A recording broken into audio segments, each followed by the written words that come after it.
Hey everyone, welcome back. This is Vesper. This time, I'd like to discuss the changes to Street Fighter V. Think of this kind of like a ghetto patch notes video. Now, Street Fighter V is constantly changing, of course, through development, and every time they add a character, it's pretty much an entire new version, new system changes, different character changes. So this will be from the point of the E3 build, which is when we first got to play the game, or for most of you, the Phase 1 beta, and we're going to discuss all the changes from that point to the Phase 2 beta, which is when we all last got to play the game. Now, I'm not going to list every single small change to the game. It would take forever, and honestly, we wouldn't know every single change. This is most of the stuff that everybody has found. I'm going to be listing pretty much the blatant, obvious things. So the first thing we should discuss is the universal changes, so the game engine itself, and then we'll talk about the original core 6 characters. So the first thing off the list is most Kara throws in the game are gone. Pretty much all the original 6 characters lost all their Kara throws, all their versions of it, especially the crazy ones we found where you use crouching normals to use a Kara throw. Those are gone as well. Some of the newer characters still have Kara throws, it's just that Capcom hasn't discovered them and people, blatantly posting them on YouTube and then Capcom scratching them out later. But I'm pretty sure when the game releases, all Kara throws will be gone. Okay, number 2 on the list, Capcom has taken out almost every single link from a light attack to a medium strength attack. Some characters can still link a light to a medium, such as Birdie or Chun-Li, but most of the cast in general have gotten them removed. So for example, Ryu can't combo a standing medium punch after a standing light punch, Cammy can't combo a crouching medium punch after a crouching light punch, and Nash can't combo a crouching medium punch after a standing light kick. Now, besides the fact that Capcom doesn't want this game to be like Street Fighter 4 at all, I think they removed this because they don't want as much fishing into hit confirms from lights, which is really easy to do. They also, especially like defensive hit confirms, where you're just mashing out a crouching light punch and then you convert it into a combo. Now, of course, you can still do combos off lights, it just won't do as much damage as, converting into mediums. They also, in Street Fighter 5, Capcom really wants every normal to have its own unique use, and I think they want mediums to be more something you have to commit to, find ways to land them, to execute frame traps, and then you can convert to much stronger, harder hitting combos. Now there's definitely some characters that can work around this. Any character pretty much with a target combo that involves a medium attack, you just have to link into it. So for example, Nash can do his classic standing light kick, standing medium kick, linked into a standing light punch, standing medium punch, and go from there. Armika, she's got a standing light kick into standing medium punch target combo, so you just gotta go standing light punch to standing light kick to standing medium punch, for example. So any character with a target combo, they don't really have to worry about this. But like I said before, there are still characters that have these methods of comboing lights into mediums, and I would see that as an advantage over the rest of the cast. Now the third change to Street Fighter V, which is kind of subtle, is there has been a global damage nerf across the entire cast. So every character, their special moves, even supers, have been toned down a little bit in damage. So the game is not as crazy as it was when we first got to play, where we're getting killed in like 2 combos. So I guess Capcom felt that the damage was just a tad bit too high, so they're just lowering it across the board. If anyone's playing their character and they're like, oh no, they're nerfing the damage on all my special attacks, it's pretty much for everybody, so I wouldn't really count it as a nerf. And in the future builds, I'm hearing that they're lowering it even more, so I'm really curious on what the final build of Street Fighter V is going to be like. Is the damage going to be exactly like Street Fighter 4, or is it still going to remain higher? Moving on to the fourth change, when you perform a V reversal now, you recover some of your stun.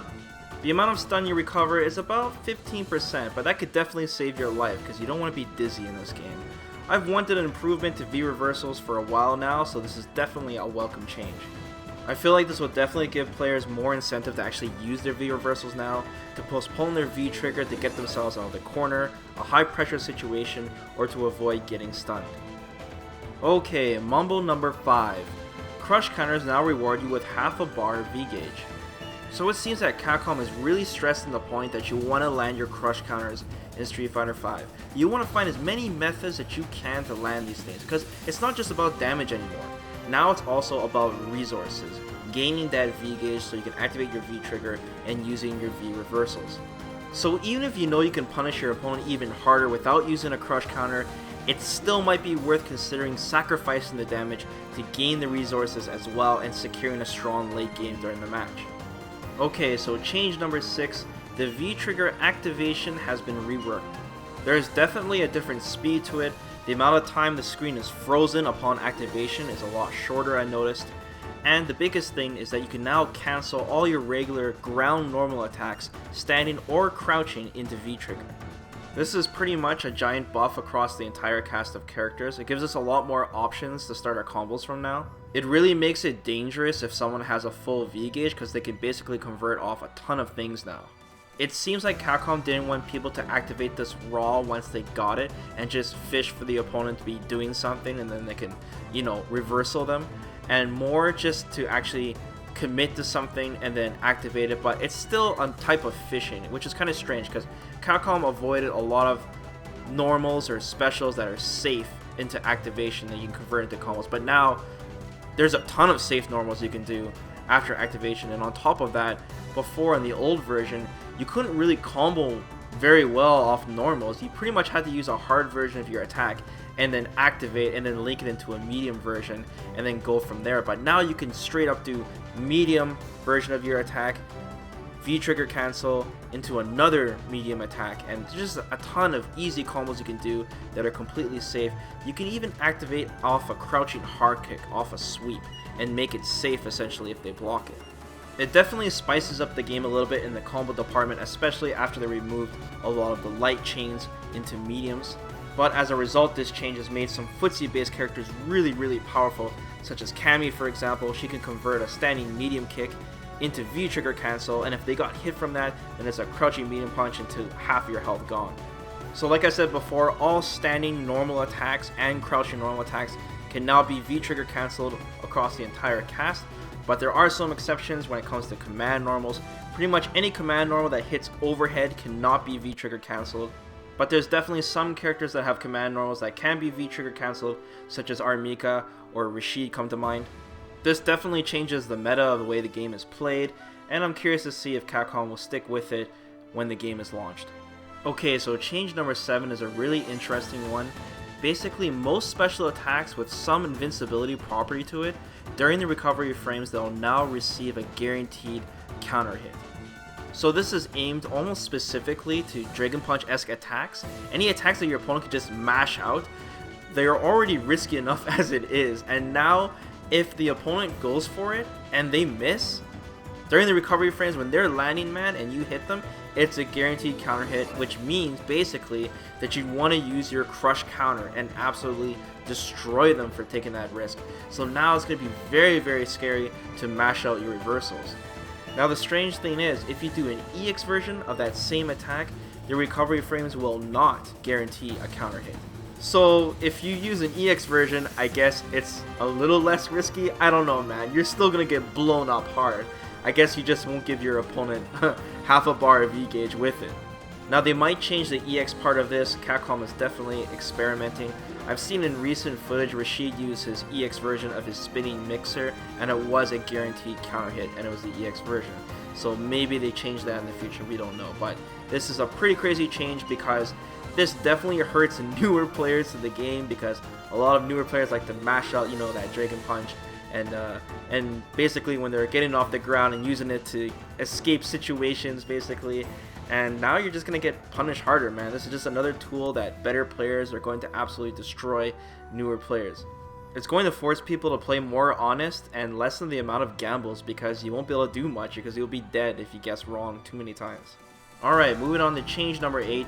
You now receive a guaranteed counter hit if you're hit during the startup animation of your throw. The window for this is extremely small. I'd say it's the very first couple of frames of your throw animation. Definitely not during the active frames or the recovery frames. So you'll mostly see this happen when people are mashing throw during their block strings, or if they're mashing throw when they're waking up after being knocked down. So this is something else that Capcom has put in the game to make people play more honest, to not mash throw, and pretty much commit to what they want to actually do and not fish for defensive options. And it's going to give just more ways to land crush counters in general, man, or to do some harder hitting combos. This also creates some cool frame trapping opportunities as well. Okay, so finally change number 9. This one's kind of redundant. If you get hit during some of the startup and active frames of your backdash, it is now also a guaranteed counter hit. I guess Capcom really doesn't like backdashes. They already took out the strike invulnerability from it, but now they also made it so if you get hit during it, you're gonna get blown up pretty hard by a crush counter or just some beefy combo in general. And I guess they just want to limit the options that you have when blocking frame traps or when you're getting off the ground, but I don't know, man. Backdashes are pretty fast and they're great for repositioning, but if you get hit during it, man, it's bad news bears. So that's about it, guys. That's basically the universal changes to Street Fighter V. In my next video, I'm going to cover the original Core 6 cast, spoilers, Ryu's getting nerfed hard, and yeah, just let me know what you guys' thoughts on all this is. So stay tuned for my next video. Peace, guys.